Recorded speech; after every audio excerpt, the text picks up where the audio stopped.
Tonight on CBS 6 News at 11, a Niskayuna man pleading guilty to a gruesome cold case. The shocking details of the 30-year-old murder. A former New York governor attacked.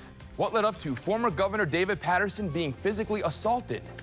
And the Parks Police going after current Governor Kathy Hochul. Why they say the governor is vetoing legislation. CBS 6 News starts now. Good evening and thank you for joining us tonight. I'm Sam Israel. Neighbors woken up in the middle of the night, ending with a man taken into custody 12 hours later. That was the scene from around 4 a.m. to 4:30 this afternoon. Police surrounding a house on Schenectady's Congress Street. Our photographer on the scene tells us that around 4 o'clock this afternoon, a police canine took off to the side of the house. Then a minute later, police were moving the man from the house's basement. Well, thank you so much for joining us at 11. I'm Sam Israel. Well, as September is coming to a close, you could not have asked for better fall weather. It was beautiful outside. CBS 6 News starts now with breaking news.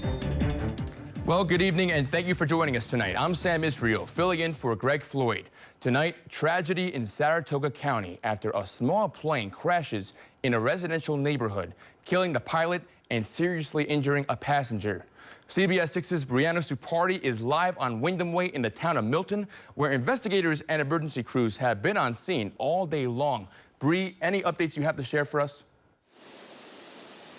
Sam, the scene is quiet now.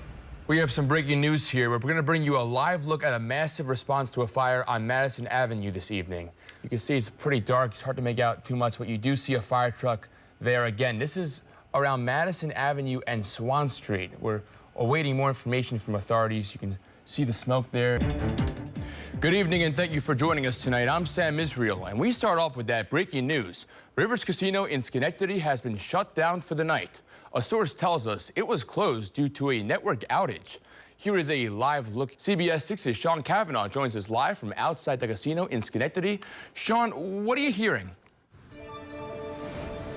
That's right, Sam. Well, the city of Schenectady hosted its annual National Drive Electric event. The Electric City has held the largest EV event in the country for the past 3 years. CBS 6's Quinn Alexander got an inside look at the city's new fully electric school bus. And he joins us live in studio with more on his experience. Good evening, Quinn. Good evening, Sam. Love seeing that warm weather. Thank you, Steve. All right, sports is next. Well, across the capital region today, hundreds gathering in Albany to walk for a cause close to many hearts. The Walk to End Alzheimer's raises money for care, support, and research. And as we celebrate this 4th of July holiday, all eyes are on one of the biggest parties in the capital region, the celebration at the Empire State Plaza. The festivities are just getting started ahead of tonight's fireworks. And that is where we find CBS 6's Quinn Alexander. He joins us now with more on what we can expect and why so many say they are glad to be celebrating the country's birthday. Quinn, how's it going out there? How's the party? More now tonight on the story CBS 6 broke this week as we are now learning more about Lawrence Krauss. Here's a picture of him when he went to Albany High School. Now, you're probably more familiar with this version of Krauss. It was just this Thursday when he came to the CBS 6 studio and confessed to Floyd that he killed his parents 8 years ago. The confession was one day after human remains were found in the backyard of their home. He told us he buried them there. Then the next day, on Friday morning, Krauss was in court to answer to those very charges. Later that afternoon, he spoke once again to our Greg Floyd, this time behind bars. In case you missed it, here is part of that exclusive interview. A close family friend of the 5 victims killed in the deadly Twiller Street fires now speaking out, hoping someone will come forward with information after weeks without answers. An Albany man is behind bars tonight after police say he tried burning down a family home. The incident taking place last month. Now, Jason Wells is facing multiple charges from this, including arson. Well, it's the 100 days since the president's inauguration. The implementation and now a temporary suspension of the Aliens Enemies Act has brought renewed concerns when it comes to life as an immigrant in America. These 3 cases, among others across the country, are raising questions about who is being deported and why. And the Republican-led House passed a major piece of President Trump's agenda on Thursday, but it now faces more hurdles in the Senate. The legislation the president has dubbed the Big Beautiful Bill would provide trillions of dollars in tax cuts while slashing federal support for programs like food stamps and Medicaid. Our Jen Sullivan breaks down what's in that bill and the challenges it faces in the Republican-led Senate. Thank you, Quinn. Governor Kathy Hochul's top aide, Avi Small, has reportedly resigned from his position. That's according to a source with the governor's office. Well, providing food for those in need, that was the goal in Albany today as community groups and the city partnered up to address food insecurity. And as for those results, for girls, we have Nicole, Christian, and Kayla in the top 3.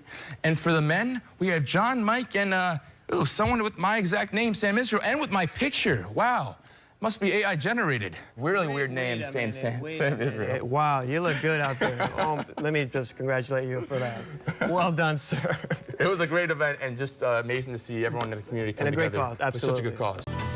Anyway, here is a look outside in Troy tonight. It was a windy one, winds howling. But those howling winds could not stop our meteorologist, Craig Adams, or AKA Captain Jack Sparrow, from sailing the 7 seas, and he joins us live in studio tonight. So, Captain, how do you expect that weather to fare for those late-night trick-or-treaters? All right, my friend Admiral Sam, active weather pattern for the first week of November. Well, as someone who loves to sail, now I know someone else I can call if I need someone on my crew. Thank you to Craig Sparrow. How do you know if a vampire's sick? Tell me. He's coughing. And still to come, former President Donald Trump back in Butler, Pennsylvania, rallying at the site of last summer's attempt on his life. What he and VP Kamala Harris are saying just a month ahead of the presidential election.